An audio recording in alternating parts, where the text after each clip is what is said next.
Hello dosto, welcome to Chalaki, read between the lines. You have been hearing the word Hindutva a lot nowadays, isn't it? Eknath Shinde and his rebels pointed out that the main reason behind leaving Uddhav was because he differed from the path of Hindutva, which was one of the ideals, or maybe even more, the DNA of Shiv Sena, the one Balasaheb Thackeray presided over. Balasaheb had once said, "I am a mad Hindu." He also, on various occasions, spoke on a true Hindu being militant enough to fight for his own rights. During the Babri Masjid demolition, even the BJP retracted some of the statements against forcing the narrative of Mandir in place of Masjid.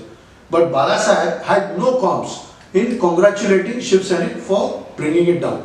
Let's talk about Hinduism, one of the oldest religions in the world, although some might argue that it didn't start out as a religion alone, but its tenets are very secular, and Hinduism does not promote hatred or intolerance for any other religion. So, is Hindutva fundamentalist approach to Hinduism? Absolutely not. Let's get some perspective. Although the term goes back in the 1800s and the then architect of Hindutva philosophy, Veer Savarkar, has described it accurately in his books. I will share its application to bring out the concept clearly. During our independence struggle, when British ruled over us, they used to classify individuals following any single religion. It was quite similar to their own census, which meant classification in terms of Christians, Muslims, Jews, etc. But you see, Indians had a very significant cultural identity and were not necessarily comfortable with this division. Let me give you a few examples. People living along Konkan coastal belt would call themselves Konkani. So they could be speaking in the language also called Konkani, eating similar kind of food, celebrating common festivals, whether they were Marathi, Muslim or Christians. Another example is that a lot of Hindus practice Buddhism, or Hindu Punjabis follow Sikh traditions because we are given the freedom in Hinduism. This didn't go down well with the British, and they started dividing Indians strictly by giving them no choice but to follow one religion. Hindutva started as a concept that beat this thought. It's a cultural concept where religions born in India, namely Jainism, Buddhism, Sikhism and Hinduism, are all recognized, and they form the fabric of society with all their differences and similarities as integral part of the collective, namely India. But there is a distinction made by Hindutva followers about other religions that came from outside India, like Christianity, Islam, Judaism, etc., which are not accepted as part of the cultural ethos that the proponents of Hindutva saw in their ideal India. Therefore, it became a political tool to separate the Hindutva believers that India is a place for people of authentic Indian beliefs and systems, and all other cultures were alien and should not enjoy equal rights.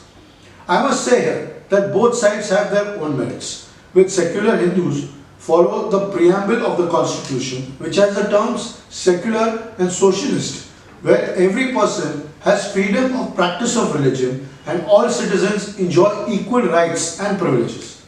Let's discuss the counterpoint. From the point of view of Hindutva, since 1200 AD, for over 500 years, the Mughals and the Muslims plundered our country, and for another almost 200 years, the Christians did the same till we got our independence. It's about time we took back our country and make sure this never happens again. When will we learn our lesson? Correct? My idea is that my viewers, of course, can read between the lines and decide for themselves. Now let's talk about how political parties twist the concept of Hindutva very conveniently. If BJP has formed a government in Goa with 30% of their candidates from the Catholic community, and Mahavikas Aghadi, the ex-government in Maharashtra, the alliance between Congress, NCP, who are secular, come together with Shiv Sena, who are supposedly the Hindutva champions, imagine the number of compromises they have all made to come into power.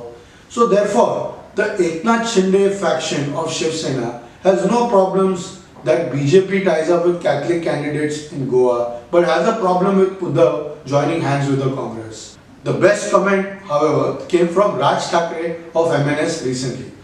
काय चाल पोरकटपणा चालू आहे मला काही कळतच नाही. आमचं खरं हिंदुत्व, ह्यांचं खोटं हिंदुत्व. चला वॉशिंग पावडर विकताय का तुम्ही? तुम्हारी कमीज हमारी कमीज से सफेद कैसी. प्रश्न असा आहे ना की खरं हिंदुत्व काय आहे ह्याचे रिझल्ट पाहिजेत लोकांना. हिंदूंना त्याचे रिझल्ट पाहिजे जे आम्ही देतो. He says the political parties are using Hindutva like a washing powder. मेरी शर्ट आपकी शर्ट से सफेद क्यों? क्योंकि मेरा वॉशिंग पाउडर असली है.